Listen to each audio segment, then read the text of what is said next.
حضرت جبرائیل علیہ السلام کی پیدائش کا دل دہلا دینے والا منظر۔ اللہ تعالیٰ نے 600 پروں والے حضرت جبرائیل علیہ السلام کو جب تخلیق فرمایا تو انہوں نے اپنے جسم کی خوبصورتی دیکھ کر شکر ادا کیا اور عرض کی، یا رب، کیا کسی نے بسم اللہ الرحمن الرحیم۔ معراج کے موقع پہ دوزخ کا حال یہ دیکھا گیا کہ آپ وادی میں پہنچے، وہاں آپ نے ایک بہت بدنما آواز سنی، آپ نے بدبو بھی محسوس کی۔ آپ نے پوچھا، جبرائیل یہ کیا ہے؟ انہوں نے بتایا، یہ جہنم کی آواز ہے، یہ کہہ رہی ہے، اے میرے پروردگار، مجھے وہ غذا دے جس کا تو نے مجھ سے وعدہ کیا ہے۔ میری زنجیریں اور بیڑیاں، میری آگ، میرے شعلے، گرم ہوا، پیپ اور عذاب، دوسری ہیبت ناک سامان بہت بڑھ گئے ہیں۔ میری گہرائی اور اس کی گہرائی میں آگ کی تپش، یعنی میرا پیٹ اور اس کی بھوک بہت زیادہ ہے، اس لیے مجھے میری وہ خوراک دے جس کا تو نے مجھ سے وعدہ کیا۔ جہنم کی اس پکار کے جواب میں اللہ تعالیٰ نے فرمایا، ہر کافر اور مشرک، بددیانت، بدمعاش اور خبیث مرد اور عورت تیری خوراک ہیں۔ یہ سن کر جہنم نے جواب دیا، بس میں خوش ہو گئی۔ اس سفر میں آپ کو دجال کی صورت دکھائی گئی۔ اس کی شکل عبدالعزیٰ ابن قطن جیسی تھی۔ یہ عبدالعزیٰ جاہلیت کے زمانے میں نبی کریم صلی اللہ علیہ وسلم کے ظہور سے پہلے ہی مر گیا تھا۔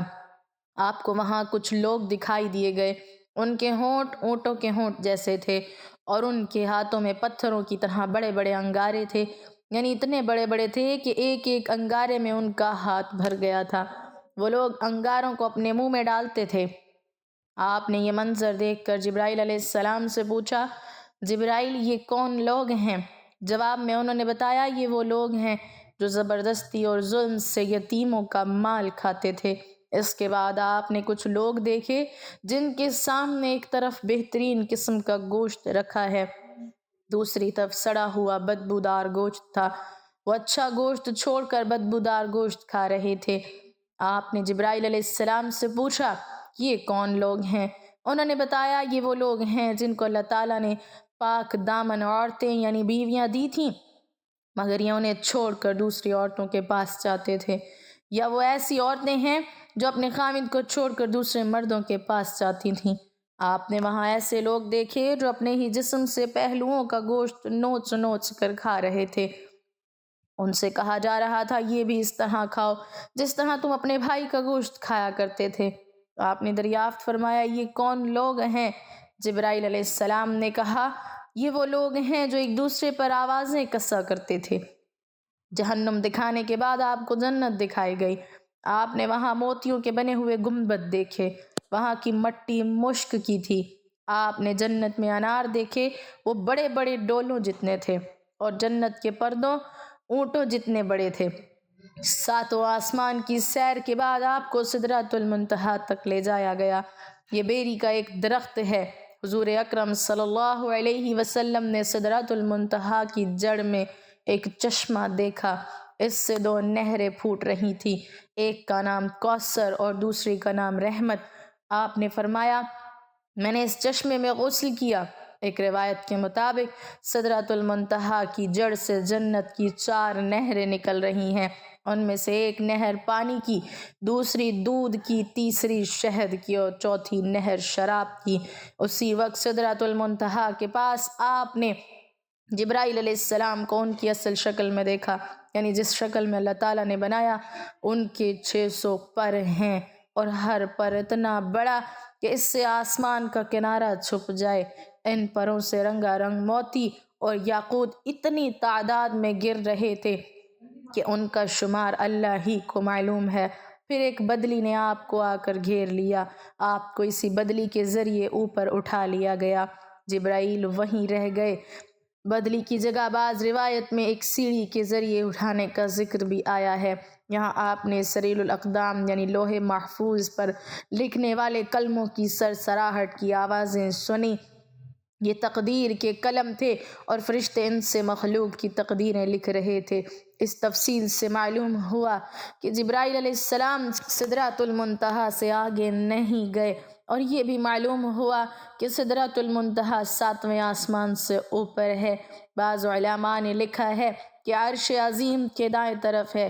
ایک روایت میں ہے کہ جبرائیل علیہ السلام آپ صلی اللہ علیہ وسلم کو لے کر 7ویں آسمان کے اوپر گئے، وہاں ایک نہر پر پہنچے، اس میں یاقوتوں، موتیوں اور زہرجد کے خیمے لگے تھے۔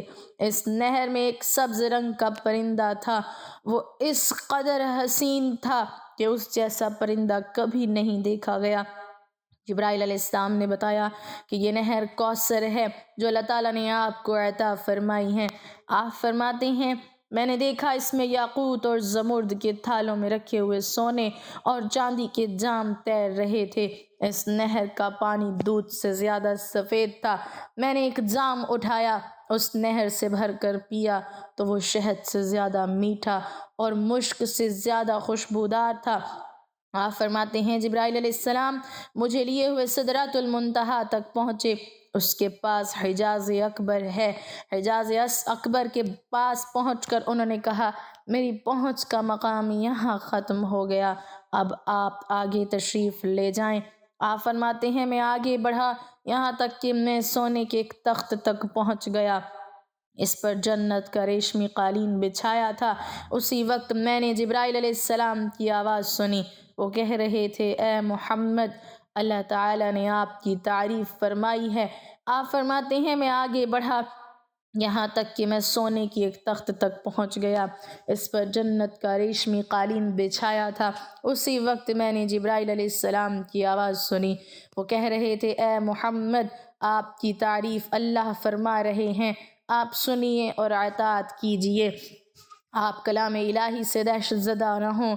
چنانچہ اس وقت میں نے حق تعالیٰ کی تعریف بیان کی، اس کے بعد مجھے اللہ کا دیدار ہوا، میں فوراً سجدے میں گر گیا۔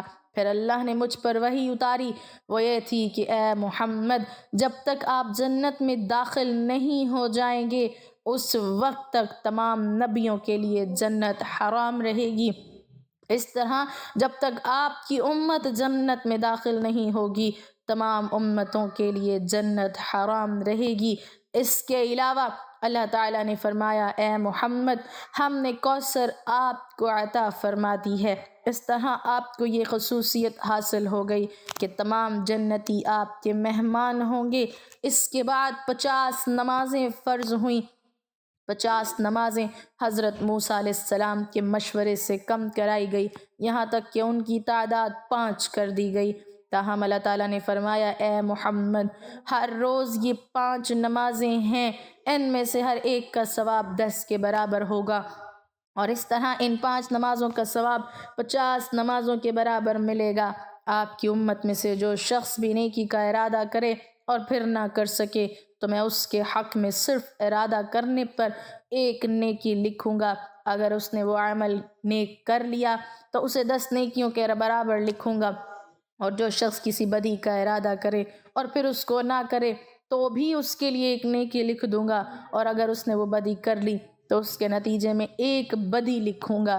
آپ فرماتے ہیں میں نے جنت کے دروازے پر لکھا دیکھا صدقے کا صلہ 10 گنا ہے اور قرض کا صلہ 18 گنا۔ جبرائیل علیہ السلام سے پوچھا یہ کیا بات ہے کہ قرض دینا صدقے سے افضل ہے؟ جواب میں انہوں نے کہا اس کی وجہ یہ ہے کہ سائل جسے صدقہ دیا جاتا ہے وہ مانگتا ہے تو اسی وقت اس کے پاس کچھ نہ کچھ ہوتا ہے، جبکہ قرض مانگنے والا اس وقت قرض مانگتا ہے جب اس کے پاس کچھ نہ ہو۔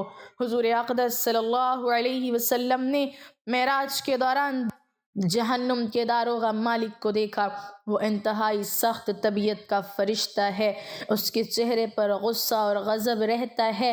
آپ صلی اللہ علیہ وسلم نے اسے سلام کیا، داروغہ نے سلام کا جواب دیا، خوش آمدید بھی کہا لیکن مسکرایا نہیں۔ اس پر حضور نبی کریم صلی اللہ علیہ وسلم نے جبرائیل علیہ السلام سے فرمایا یہ کیا بات ہے کہ میں آسمان والوں میں سے جس سے بھی ملا اس نے مسکرا کر میرا استقبال کیا، مگر داروغہ جہنم نے مسکرا کر بات نہیں کی۔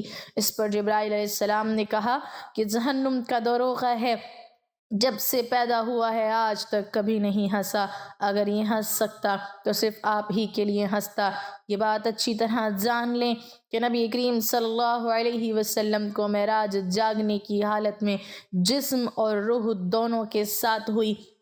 بعض لوگ معراج کو صرف ایک خواب کہتے ہیں اور بعض کہتے ہیں صرف روح گئی تھی، جسم ساتھ نہیں گیا تھا۔ اگر یہ دونوں باتیں ہوتی تو پھر معراج کے واقعے کی بھلا کیا خصوصیت تھی؟ خواب میں تو عام آدمی بھی بہت کچھ دیکھ لیتا ہے۔ معراج کی اصل خصوصیت ہی یہ ہے کہ آپ صلی اللہ علیہ وسلم جسم سمیت آسمانوں پر تشریف لے گئے، لہٰذا گمراہ لوگوں کے بہکاوے میں مت آئیے۔ اور پھر یہ بات بھی ہے کہ اگر یہ صرف خواب ہوتا یا معراج صرف روح کی ہوتی تو مشرکین مکہ مذاق نہ اڑاتے، جبکہ انہوں نے ماننے سے انکار کیا اور مذاق بھی اڑایا۔ خواب میں دیکھے کسی واقعے پر بھلا کوئی کیوں مذاق اڑاتا؟ معراج کے بارے میں اس مسئلے میں بھی اختلاف پایا جاتا ہے کہ نبی اکرم صلی اللہ علیہ وسلم نے اللہ تعالیٰ کو دیکھا یا نہیں۔ اس بارے میں دونوں طرح کی احادیث موجود ہیں۔ اس معاملے میں بہتر یہ ہے کہ ہم خاموشی اختیار کریں، کیونکہ ہمارے اعتقاد کا مسئلہ نہیں، نہ ہم سے قیامت کے دن یہ سوال پوچھا جائے گا۔ حضور صلی اللہ علیہ وسلم اللہ تعالیٰ سے ہم کلامی کے بعد آسمانوں سے واپس زمین پر تشریف لے آئے۔ جب اپنے بستر پر پہنچے تو وہ اسی طرح گرم تھا جس طرح چھوڑ کر گئے تھے۔ یعنی معراج کا یہ عجیب واقعہ تو اتنا طویل سفر صرف ایک لمحے میں پورا ہو گیا۔ یوں سمجھیں کہ اللہ نے اسی دوران کائنات کے وقت کی رفتار کو روک دیا، جس کے باعث یہ معجزہ نہایت تھوڑے وقت میں مکمل ہو گیا۔ معراج کی رات کے بعد جب صبح ہوئی اور سورج ڈھل گئی تو جبرائیل علیہ السلام تشریف لائے۔ انہوں نے امامت کر کے آپ صلی اللہ علیہ وسلم کو نماز پڑھائی تاکہ آپ کو نمازوں کی اوقات اور نمازوں کی کیفیت معلوم ہو جائے۔ معراج سے پہلے آپ صلی اللہ علیہ وسلم صبح شام دو رکعت نماز ادا کرتے تھے اور رات میں قیام کرتے تھے، لہٰذا آپ صلی اللہ علیہ وسلم کو 5 فرض نمازوں کی کیفیت اس وقت تک معلوم نہیں تھی۔ جبرائیل علیہ السلام کی آمد پر حضور صلی اللہ علیہ وسلم نے اعلان فرمایا کہ سب لوگ جمع ہو جائیں۔ چنانچہ آپ صلی اللہ علیہ وسلم نے جبرائیل علیہ السلام کی امامت میں نماز ادا کی اور صحابہ اکرام رضی اللہ عنہم نے آپ کی امامت میں نماز ادا کی کہ ظہر کی نماز تھی۔ اس روز اس کا نام ظہر رکھا گیا، اس لیے کہ یہ پہلی نماز تھی جس کی کیفیت ظاہر کی گئی تھی۔ چونکہ دوپہر کو عربی میں ظہیرہ کہتے ہیں، اسی لیے یہ بھی ہو سکتا ہے کہ انعام اسی بنیاد پر رکھا گیا ہو، کیونکہ یہ نماز دوپہر کو پڑھی جاتی ہے۔ اس نماز میں آپ نے 4 رکعت پڑھائی، قرآن کریم آواز سے نہیں پڑھا۔ اس طرح عصر کا وقت ہوا تو عصر کی نماز ادا کی گئی، سورج غروب ہوا تو مغرب کی نماز پڑھی گئی۔ یہ 3 رکعت کی نماز تھی۔ اس میں پہلے 2 رکعتوں میں آواز سے قرأت کی گئی، آخری رکعت میں قرأت بلند آواز سے نہیں کی گئی۔ اس نماز میں بھی ظہر اور عصر کی طرح حضرت جبرائیل علیہ السلام آگے تھے۔ آپ صلی اللہ علیہ وسلم ان کی امامت میں نماز ادا کر رہے تھے اور صحابہ نبی کریم صلی اللہ علیہ وسلم کی امامت میں۔ اس کا مطلب یہ ہے کہ حضور صلی اللہ علیہ وسلم اس وقت مقتدی بھی اور امام بھی۔ رہا یہ سوال کہ نماز کہاں پڑھی گئی، تو اس کا جواب یہ ہے کہ خانہ کعبہ میں پڑھی گئی اور آپ صلی اللہ علیہ وسلم کا رخ بیت المقدس کی طرف تھا، کیونکہ اس وقت قبلہ بیت المقدس تھا۔ حضور صلی اللہ علیہ وسلم جب تک مکہ معظمہ میں رہے اس کی سمت منہ کر کے نماز ادا کرتے رہے۔ جبرائیل علیہ السلام نے پہلے دن نمازوں کے اول وقت میں نماز پڑھی اور دوسرے دن آخری وقت میں، تاکہ معلوم ہو جائے نمازوں کے اوقات کہاں سے کہاں تک ہیں۔ اس طرح یہ 5 نمازیں فرض ہوئیں اور ان کے پڑھنے کا طریقہ بھی آسمان سے نازل ہوا۔ آج کچھ لوگ کہتے نظر آتے ہیں نماز کا کوئی طریقہ قرآن سے ثابت نہیں، لہٰذا نماز کسی بھی طریقے سے پڑھی جا سکتی ہے، ہم تو بس قرآن کو مانتے ہیں۔ ایسے لوگ صریح گمراہی میں مبتلا ہیں۔ نماز تک کا طریقہ بھی آسمان سے ہی نازل ہوا اور ہمیں نماز اسی طرح پڑھنی ہوگی جس طرح نبی اکرم صلی اللہ علیہ وسلم اور آپ کے صحابہ رضی اللہ عنہم پڑھتے رہے۔ یہ بھی ثابت ہو گیا کہ فرض نمازیں 5 ہیں، حدیث کے منکر 5 نمازوں کا انکار کرتے ہیں اور صرف 3 فرض نمازوں کے قائل ہیں۔ لوگوں کو دھوکہ دینے کے لیے وہ کہتے ہیں کہ قرآن مجید میں صرف 3 نمازوں کا ذکر آیا ہے، حالانکہ اول تو ان کی بات یہ بھی جھوٹ، دوسرا یہ کہ جب احادیث سے 5 نمازیں ثابت ہیں تو کسی مسلمان کے لیے ان سے انکار کرنے کی کوئی گنجائش ہی نہیں رہتی۔ 5 نمازوں کی حکمت کے بارے میں علماء نے لکھا ہے کہ انسان کے اندر اللہ تعالیٰ نے 5 حواس یعنی 5 حصیں رکھی ہیں۔ انسان گناہ بھی انہیں حصوں کے ذریعے کرتا ہے، یعنی آنکھ، کان، ناک، منہ، اعضاء و جرح یعنی ہاتھ پاؤں، لہٰذا نمازیں بھی 5 مقرر کی گئیں تاکہ ان 5 حواسوں کے ذریعے دن اور رات میں جو گناہ انسان سے ہو جائیں وہ ان 5 نمازوں کے ذریعے دھل جائیں۔ اس کے علاوہ بھی بے شمار حکمتیں ہیں۔ یہ بھی یاد رکھیے کہ معراج کے موقع پر حضور صلی اللہ علیہ وسلم کا آسمانوں پر جانا ثابت کرتا ہے کہ آسمان کی حقیقت میں موجود ہے۔ موجودہ ترقی یافتہ سائنس کا یہ نظریہ ہے کہ آسمان کا کوئی وجود نہیں بلکہ یہ کائنات کا ایک عظیم خلا ہے۔ انسانی نگاہ جہاں تک جا کر رک جاتی ہے وہاں اس خلا کی مختلف روشنیوں کے پیچھے ایک نیل گوہر نظر آتی ہے۔ اس نیل گوہر کو انسان آسمان کہتا ہے، لیکن اسلامی تعلیم نے ہمیں بتایا ہے کہ آسمان موجود ہے اور آسمان اسی ترتیب سے موجود ہے جو قرآن اور حدیث نے بتائی ہے۔ قرآن مجید کی بہت سی آیات میں آسمان کا ذکر ہے، بعض آیت میں 7 آسمان کا ذکر ہے، جن سے معلوم ہوتا ہے کہ آسمان ایک اٹل حقیقت ہے نہ کہ نظر ثانی۔ مسلم شریف کی ایک حدیث مبارکہ میں واقعہ معراج کے حوالے سے بیان کیا گیا ہے کہ حضرت انس بن مالک رضی اللہ تعالی عنہ بیان کرتے ہیں کہ رسول اللہ صلی اللہ علیہ وسلم نے فرمایا، میرے پاس براق لایا گیا، وہ ایک لمبے قد اور سفید رنگ کا چوپایا تھا، گدھے سے بڑا اور خچر سے کم تھا، اس کا قدم نظر کی انتہا پر پڑتا تھا۔ میں اس پر سوار ہو کر بیت المقدس تک پہنچا اور جس جگہ انبیاء علیہم السلام اپنی سواریوں کو باندھتے تھے وہاں میں نے اس کو باندھ دیا۔ پھر میں مسجد میں داخل ہوا اور اس میں 2 رکعت پڑھ کر باہر آیا۔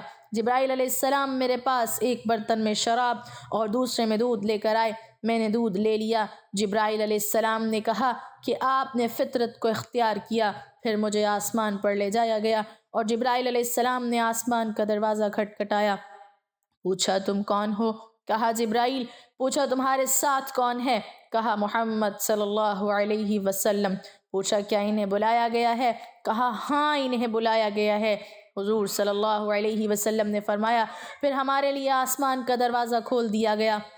واقعہ معراج کے حوالے سے ترمذی شریف میں بھی ایک واقعہ بیان کیا گیا ہے کہ جب حضرت جبرائیل علیہ السلام براق کو لے کر آئے تو وہ رقص کرنے لگا تھا۔ اس حدیث کی روح سے حضرت انس رضی اللہ تعالی عنہ بیان کرتے ہیں کہ حضور نبی اکرم صلی اللہ علیہ وسلم کی خدمت میں شب معراج براق لایا گیا جس پر زین کسی ہوئی تھی اور لگام ڈالی ہوئی تھی۔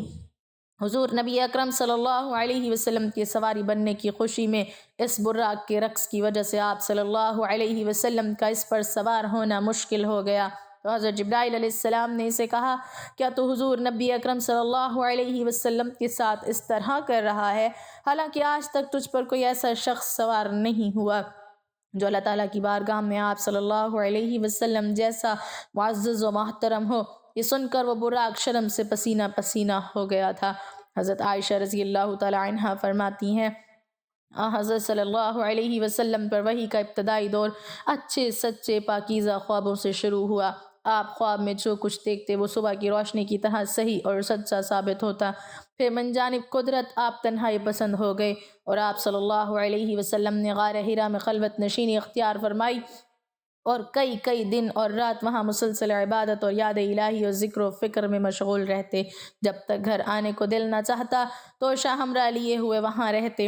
توشہ ختم ہونے پر ہی اہلیہ محترمہ حضرت خدیجہ رضی اللہ تعالی عنہا کے پاس تشریف لاتے اور کچھ توشہ ہمراہ لے کر پھر وہاں جا کر خلوت گزین ہو جاتے۔ یہی طریقہ جاری رہا یہاں تک کہ آپ پر حق منکشف ہو گیا۔ آپ غار حرا ہی میں قیام پذیر تھے کہ اچانک حضرت جبرائیل علیہ السلام آپ صلی اللہ علیہ وسلم کے پاس حاضر ہوئے اور کہنے لگے کہ اے محمد صلی اللہ علیہ وسلم پڑھو۔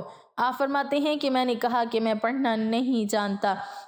آپ صلی اللہ علیہ وسلم فرماتے ہیں کہ فرشتے نے مجھے پکڑ کر اتنے زور سے بھینچا میری طاقت جواب دے گئی، پھر مجھے چھوڑ کر کہا کہ پڑھو۔ میں نے پھر وہی جواب دیا کہ میں پڑھا ہوا نہیں ہوں۔ اس فرشتے نے مجھ کو نہایت ہی زور سے بھینچا کہ مجھ کو سخت تکلیف محسوس ہوئی، پھر اس نے کہا کہ پڑھ۔ میں نے کہا کہ میں پڑھا ہوا نہیں ہوں۔ فرشتے نے تیسری بار مجھ کو پکڑا اور تیسری مرتبہ پھر مجھ کو بھینچا، پھر مجھے چھوڑ دیا اور کہنے لگا کہ پڑھو اپنے رب کے نام کی مدد سے جس نے پیدا کیا اور انسان کو خون کی پھٹکی سے بنایا، پڑھو اور آپ کا رب بہت ہی مہربانیاں کرنے والا ہے۔ اقرأ بسم ربک الذی خلق خلق الانسان من علق اقرأ وربک الاکرم۔ بس یہی آیتیں آپ حضرت جبرائیل علیہ السلام سے سن کر اس حال میں غار حرا سے واپس ہوئے کہ آپ کا دل اس انوکھے واقعے سے کانپ رہا تھا۔ آپ صلی اللہ علیہ وسلم حضرت خدیجہ رضی اللہ تعالی عنہ کے ہاں تشریف لائے اور فرمایا کہ مجھے کمبل اڑھا دو، مجھے کمبل اڑھا دو۔ لوگوں نے آپ کو کمبل اڑا دیا۔ جب آپ کا ڈر جاتا رہا تو آپ صلی اللہ علیہ وسلم نے اپنی زوجہ محترمہ حضرت خدیجہ رضی اللہ تعالی عنہ کو تفصیل کے ساتھ یہ واقعہ سنایا اور فرمانے لگے کہ مجھ کو اب اپنی جان کا خوف ہو گیا ہے۔ آپ صلی اللہ علیہ وسلم کی اہلیہ محترمہ حضرت خدیجہ رضی اللہ تعالی عنہ نے آپ کی ڈھارس بندھائی اور کہا کہ آپ کا خیال صحیح نہیں ہے، خدا کی قسم آپ کو اللہ کبھی رسوا نہیں کرے گا۔ آپ تو اخلاق فاضلہ کے مالک ہیں، آپ تو کنبہ پرور ہیں، بے کسوں کا بوجھ اپنے سر پر رکھ لیتے ہیں، مفلسوں کے لیے آپ کماتے ہیں، مہمان نوازی میں آپ بے مثال ہیں اور مشکل وقت میں آپ امر حق کا ساتھ دیتے ہیں۔ ایسے اوصاف حسنہ والا انسان یوں بے وقت ذلت و خواری کی موت نہیں پا سکتا۔ پھر مزید تسلی کے لیے حضرت خدیجہ رضی اللہ تعالی عنہ آپ صلی اللہ علیہ وسلم کو ورقہ بن نوفل کے پاس لے گئیں جو ان کے چچا زاد بھائی تھے اور زمانہ جاہلیت میں نصرانی مذہب اختیار کر چکے تھے اور عبرانی زبان کے کاتب تھے۔ چنانچہ انجیل کو بھی حسب منشاء خداوندی عبرانی زبان میں لکھا کرتے تھے۔ انجیل سریانی زبان میں نازل ہوئی تھی، پھر اس کا ترجمہ عبرانی زبان میں ہوا۔ ورقہ اسی کو لکھتے تھے۔ وہ بہت بوڑھے ہو گئے تھے، یہاں تک کہ ان کی بینائی بھی رخصت ہو چکی تھی۔ حضرت خدیجہ رضی اللہ تعالی عنہ نے ان کے سامنے آپ صلی اللہ علیہ وسلم کے حالات بیان کیے اور کہا کہ اے چچا زاد بھائی، اپنے بھتیجے محمد صلی اللہ علیہ وسلم کی زبان ذرا ان کی کیفیت سن لیجئے۔ وہ بولے کہ بھتیجے، آپ نے جو کچھ دیکھا ہے اس کی تفصیل سناؤ۔ چنانچہ آپ صلی اللہ علیہ وسلم نے از اول تا آخر پورا واقعہ سنایا، جس سن کر ورقہ بے اختیار ہو کر بول اٹھے کہ یہ تو وہی ناموس معزز رازدان فرشتہ ہے جسے اللہ نے حضرت موسیٰ علیہ السلام پر وحی دے کر بھیجا تھا۔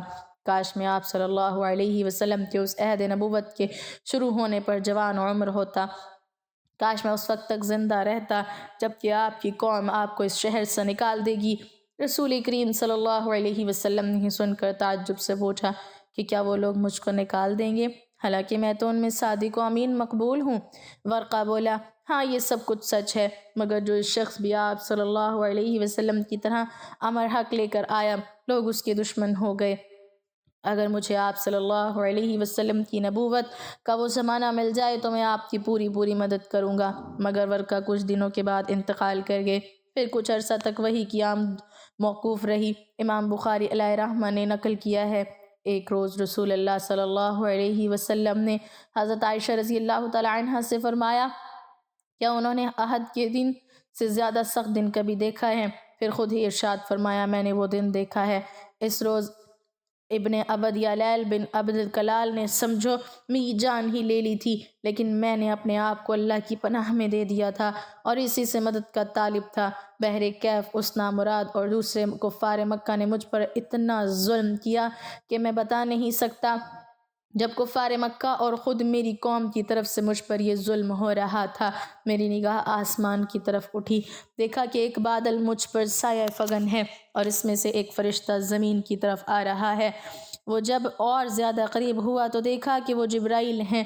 انہوں نے سلام کیا اور کہا، یا محمد، اللہ تعالیٰ نے آپ سے آپ کی قوم کا سلوک دیکھ لیا ہے اور آپ کے بارے میں اس کے نازیبا کلمات بھی سن لیے ہیں۔ اس نے مجھے تاکید کی ہے، اگر آپ کا حکم ہو تو میں روئے زمین پر جتنے جنگلات ہیں انہیں اٹھا کر آپ کی اس قوم پر الٹ دوں۔ حضرت جبرائیل علیہ السلام کی زبانی اللہ تعالیٰ کی طرف سے کلام کے اس کرم بے پایا کے بارے میں سن کر میں نے اس کا شکریہ ادا کیا اور جبرائیل سے کہا نہیں، بلکہ میں چاہتا ہوں کہ کفار کے اسلاف سے اللہ تعالیٰ ایسے لوگ پیدا کرے جو صرف اسی کو معبود مانے، اسی کی عبادت کرے اور کسی دوسرے کو اس کا شریک نہ ٹھہرائیں۔ ناظرین، حضرت جبرائیل علیہ السلام کا شمار اللہ تعالیٰ کے مقرب ترین فرشتوں میں ہوتا ہے۔ آپ 600 پروں کے مالک ہیں، نہایت خوبصورت و تیز رفتار۔ آپ کا ٹھکانہ سدرۃ المنتہا جنت الماوا کے پاس ہے، جو سماوی مخلوق کا بھی مقام انتہا ہے۔ اور حضرت جبرائیل علیہ السلام کا بھی ربی بن انس رضی اللہ تعالیٰ عنہ سے مروی ہے کہ اللہ تعالیٰ نے بدھ کے دن فرشتوں، جمعرات کے دن جنوں اور جمعے کے دن آدم علیہ السلام کو پیدا فرمایا۔ اللہ تعالیٰ نے فرشتوں کی تخلیق فرمائی تو بے شمار فرشتوں کو پیدا فرمایا اور پھر ان کو مختلف امور سر انجام دینے کے لیے مامور فرمایا۔ ان گنت فرشتوں پر صرف 4 فرشتوں کو فوقیت دی گئی اور ان چاروں پر بھی حضرت جبرائیل علیہ السلام کو فضیلت عطا کی گئی۔ امام ابن کثیر علیہ رحمہ نے قرآن پاک کی ایک آیت کی روح سے نقل کیا ہے کہ دوسرے فرشتوں سے قبل حضرت جبرائیل علیہ السلام کا نام لیا جانا اس بات کی دلیل ہے کہ یہ جملہ ملائکہ میں اعظم و افضل ہیں۔ منقول ہے کہ رسول اللہ صلی اللہ علیہ وسلم نے ایک مرتبہ حضرت جبرائیل علیہ السلام سے دریافت فرمایا، کیا کبھی آسمان سے مشقت کے ساتھ بڑی جلدی اور فوراً زمین پر اترنا پڑا ہے؟ اس پر حضرت جبرائیل علیہ السلام نے جواب دیا، ہاں یا رسول اللہ صلی اللہ علیہ وسلم، 4 مرتبہ ایسا ہوا کہ مجھے فوراً زمین پر آنا پڑا۔ پہلی بار کہ جب حضرت ابراہیم خلیل اللہ علیہ السلام کو آگ میں ڈالا جانے لگا تو میں اس وقت عرش الہی کے نیچے تھا۔ مجھے حکم ہوا کہ ابراہیم کے آگ میں پہنچنے سے پہلے ان کے پاس حاضر ہو جاؤں، چنانچہ میں بڑی تیزی سے ان کے پاس پہنچا۔ دوسری بار کہ جب حضرت اسماعیل علیہ السلام کی گردن پر چھری رکھ کر چلا دی گئی تو مجھے حکم ہوا کہ چھری کو الٹا دوں، تو میں چھری جلدی چلنے سے پہلے ان کے پاس پہنچ گیا۔ تیسری بار کہ جب حضرت یوسف علیہ السلام کو کنویں میں ڈالنے کے لیے رسہ کاٹ دیا گیا تو میں بڑی سرعت میں کنویں پر پہنچا اور آپ کو آرام سے پتھر پر بٹھا دیا۔ اور چوتھی بار تب کہ جب کافروں نے آپ صلی اللہ علیہ وسلم کا دندان مبارک شہید کر دیا اور آپ کے مبارک خون کا قطرہ زمین کی طرف نکلا تو مجھے حکم ملا، اے جبرائیل، فوراً پہنچو اور خون کا قطرہ زمین پر گرنے سے پہلے اپنے پروں پر سمیٹ لو۔ یوں میں فوراً آسمان سے زمین پر آیا اور وہ قطرہ اپنے پروں پر اٹھا لیا۔ جب حضرت جبرائیل علیہ السلام کی تخلیق ہوئی تو انہوں نے اپنے جسم و جسد کی خوبصورتی کا مشاہدہ کیا، اپنے وجود میں اللہ تعالیٰ کی بے پناہ نعمتوں کا ظہور دیکھا تو اللہ رب العزت کا شکر ادا کرنے کے لیے 2 رکعت نماز ادا کی اور ان 2 رکعت میں 30,000 سال کی مدت صرف کی۔ جب نماز سے فارغ ہوئے تو عرض کی، یا رب العالمین، کیا کسی اور کو ایسی عبادت میسر ہوگی جسے میں نے کی ہے؟ تو ارشاد باری تعالیٰ ہوا، اے جبرائیل، اپنے آخری نبی صلی اللہ علیہ وسلم کے دور میں اپنی خالقیت سے ایسے گروہ کی تخلیق کروں گا جو 2 رکعت نماز بہت ہی کم وقت میں اور بہت سی کمزوریوں کوتاہیوں کے ساتھ ادا کرے گی، اور ان 2 رکعت کا ثواب تیری اس نماز پر فوقیت حاصل کرے گا۔ حضرت جبرائیل امین علیہ السلام نے عرض کیا، وَكَيْفَ ذَلِكَ يَا رَبَّ الْعَالَمِينَ؟ اللہ تعالیٰ نے فرمایا، اے جبرائیل، تو کیوں کر عبادت و ریاضت نہ کرے گا اور اطاعت کا بار اپنی گردن پر نہ رکھے گا، کیونکہ فراغت اور عافیت تمہارا شعار اور امتیاز ہے، اور کوئی ایسا امر معنی نہیں ہے جو تمہیں ہماری خدمت سے باز رکھے اور تمہاری توجہ میری ذات سے منعقد کرائے۔ چنانچہ اس کے بعد حضرت جبرائیل علیہ السلام کو خصوصی انعام و کرام سے نوازتے ہوئے اپنے اور انبیاء و مرسلین کے درمیان پیغام رسانی کے لیے منتخب فرمایا گیا اور یوں سید الملائکہ کا لقب عطا فرمایا گیا۔ رسول اللہ صلی اللہ علیہ وسلم نے فرمایا، جبرائیل علیہ السلام متعدد بار میرے پاس دحیہ کلبی کی شکل میں تشریف لائے، اور کبھی کسی اعرابی کی شکل میں تو کبھی اپنی اصل شکل میں بھی تشریف لائے۔ اور آپ صلی اللہ علیہ وسلم نے فرمایا، میں نے 2 بار جبرائیل علیہ السلام کے پر یعنی پنکھ ملاحظہ فرمائے، ایک بار تو زمین پر اور دوسری بار شب معراج کی رات سدرۃ المنتہا پر۔ یہ مشرق سے مغرب تک پھیلے ہوئے تھے۔ دعا ہے کہ اللہ پاک ہم نے دنیا و آخرت کی بھلائیاں عطا فرمائے اور ہمیں اپنے قرب خاص کی سزاواروں میں شامل فرما لے، آمین۔ ناظرین، کمنٹ باکس میں اللہ تعالیٰ کے 99 ناموں میں سے ایک نام ضرور ٹائپ کریں۔